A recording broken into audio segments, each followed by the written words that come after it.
வெள்ள பாதிப்பால் கடுமையாக பாதிக்கப்பட்டுள்ள கேரளாவில் புகழ்பெற்ற ஓணம் பண்டிகை கொண்டாடப்படவில்லை. இதுகுறித்த கூடுதல் தகவல்களை தருகிறார் செய்தியாளர் பாரதிராஜா.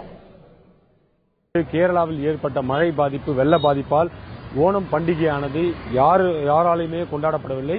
குறிப்பாக பொதுமக்கள் ஓணம் பண்டிகையை கொண்டாட விரும்பவில்லை என்றுதான் கூறுகிறார்கள்.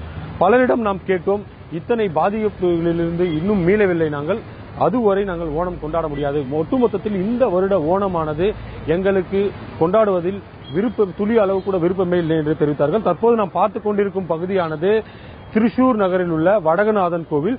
இந்த கோவிலில் ஓணம் பண்டிகையானது மிகச் சிறப்பாக கொண்டாடப்படும். குறிப்பாக திருச்சூர் என்றாலே புலி ஆட்டத்திற்கு மிக பெயர் போனது. அதாவது கேரளா ஓணம் பண்டிகையின் போது ஆடப்படும் புலி ஆட்டமானது இந்த ஊரில்தான் மிக பிரபலமாக பேசப்படும் என்பது குறிப்பிடத்தக்கது. இந்த வருடம் ஒட்டுமொத்தமாக அனைத்துமே ரத்து செய்யப்பட்டுள்ளது. இதற்கு காரணம் கேரளாவில் ஏற்பட்ட மழை வெள்ள பாதிப்பு தான். இங்கு இதை காணவே தமிழகம் உள்ளிட்ட பல்வேறு மாநிலங்களிலிருந்து 20,000க்கும் மேற்பட்டோர் வருவார்கள். தற்போது இது குறித்து நம்மிடையே பேச சரவணன் என்பவர் உள்ளார். அவர்களிடமே கேட்போம். புலியாட்டம்ன்றது எவ்வளவு ஒரு சிறப்பு அம்சமா இருக்கு? கூட்டம் இருக்குங்க. ஒரு 5 லட்சம் பேர் இருப்பாங்க. அவ்வளோ கூட்டம். கிலோட ஒரு 5 கிலோமீட்டருக்கு ஃபுல்லாவே நல்லா டிராபிக் ஆகும். இந்த வாட்டி எதுவுமே இல்லை, சுத்தமா இல்லை, சுத்தமா இதாயிருச்சு. அப்புறம் இது மட்டும் இல்லாம இந்த வருஷம் கொண்டாடுறதுனால மக்கள் எந்த அளவு மனநிலையில் இருக்காங்களா? வியாபாரி எவ்வளவு மனநிலையில் இருக்காங்க? வியாபாரிகளாம் செம்ம லாஸுங்க. ஒன்றும் வியாபாரமே இல்லை, ரொம்ப கம்மி வியாபாரம். அதனால ஃபுல்லா லாஸ் ஆகலாம். ரோடு வந்தது பூரா அப்படி நின்று போச்சு. மழை பெஞ்சனால லோடு பூரா எல்லாம் ஏகப்பட்ட ரோடு டேமேஜ் ஆகி போச்சிடலாம்.